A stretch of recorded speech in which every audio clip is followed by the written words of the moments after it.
আসসালামু আলাইকুম। স্পোর্টসের পক্ষ থেকে সবাইকে শুভেচ্ছা জানিয়ে শুরু করছি। আজকে তৃতীয় টি-টোয়েন্টি ম্যাচে ওয়েস্ট ইন্ডিজকে হোয়াইট ওয়াশের লক্ষ্য নিয়ে বাংলাদেশ মুখোমুখি হবে সকাল ৬টায়। এই ম্যাচে আসতে পারে একটা পরিবর্তন। সেইখানটাতে বাংলাদেশ ইতিমধ্যে টি-টোয়েন্টি সিরিজ 2-0 অলরেডি সিরিজ জিতে গেছে বাংলাদেশ। সো তৃতীয় ম্যাচে একাধিক পরিবর্তন আসতে পারে। প্রথমে টপ অর্ডার ব্যাটসম্যান সৌম্য সরকার, তিনি ইনজুরিতে পড়েছেন, তার জায়গায় পারভেজ হোসেন ইমন থাকবেন। যদিও এই ৩ নাম্বার ম্যাচে হয়তো পারভেজ হোসেন ইমনকে আমরা দেখতে পেতাম তানজিদ হাসান তামিমের পরিবর্তে। সো সৌম্য সরকারের জন্য ব্যাড লাক, তিনি আউট অফ টিম এখন বর্তমানে। সো তিনি ইনজুরির কারণে তিনি টিমের বাইরে চলে গেছেন। সেক্ষেত্রে তার জায়গাতে পারভেজ হোসেন ইমন থাকবে অবধারিতভাবেই, এবং সেই সাথে শুরুতে একাদশটা এমন হতে পারে, আমি যদি ভুল না করে থাকি, একাদশটা এমন হতে পারে: পারভেজ হোসেন ইমন, তানজিদ তামিম, লিটন কুমার দাস এবং মেহেদী হাসান মিরাজ।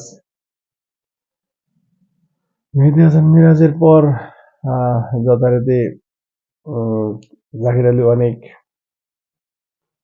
আলী অনেক, এরপর শামীম হোসেন পাটোয়ারি, এরপর হয়তো রিশাদ হোসেন থাকতে পারেন, এবং রিশাদ হোসেনের পর শেখ মাহেদীকে অবশ্য রিশাদ হোসেনের আগেই হয়তো ব্যাটিং অর্ডার দেওয়া হবে।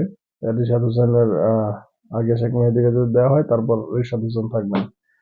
এখন এরপর রিশাদ থাকলে অবধারিতভাবে তিনি নাসিমকে সুযোগ দেবেন না টিম ম্যানেজমেন্ট, কারণ রিশাদ হোসেনের ব্যাটিংটাও একটা প্লাস পয়েন্ট। সো সেক্ষেত্রে রিশাদ হোসেন একটু এগিয়ে থাকবে, এবং পেস বোলারের ক্ষেত্রে সেক্ষেত্রে হয়তো প্রবাবলি তানজিম হাসান সাকিব, তাসকিন আহমেদ, এবং শেষ ম্যাচে হয়তো নাহিদ রানাকে একটা সুযোগ দিতেও পারে। সো যাই হোক, এমনই হতে পারে আজকের একাদশটা নিয়ে আমি আমার প্রেডিকশন জানালাম। অবশ্যই আপনারা আপনাদের প্রেডিকশন অবশ্যই জানাবেন।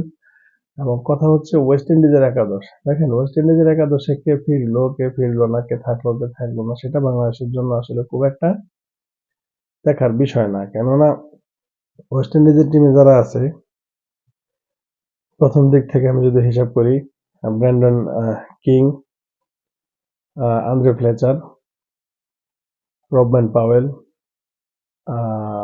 নিকোলাস পুরান, এরা সবাই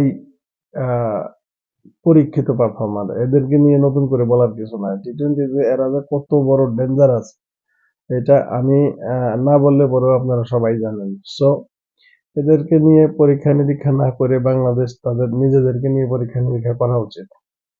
আমরা টি-টোয়েন্টি সিরিজ যেহেতু জিতে গেছি, সো সেক্ষেত্রে শেষ ম্যাচে আমরা যেন জয় দিয়ে সিরিজটা শেষ করতে পারি। এর জন্য অবশ্যই একাদশে 2টা পরিবর্তন খুবই জরুরি। সেই 2টা পরিবর্তনের কথাই এতক্ষণ বললাম।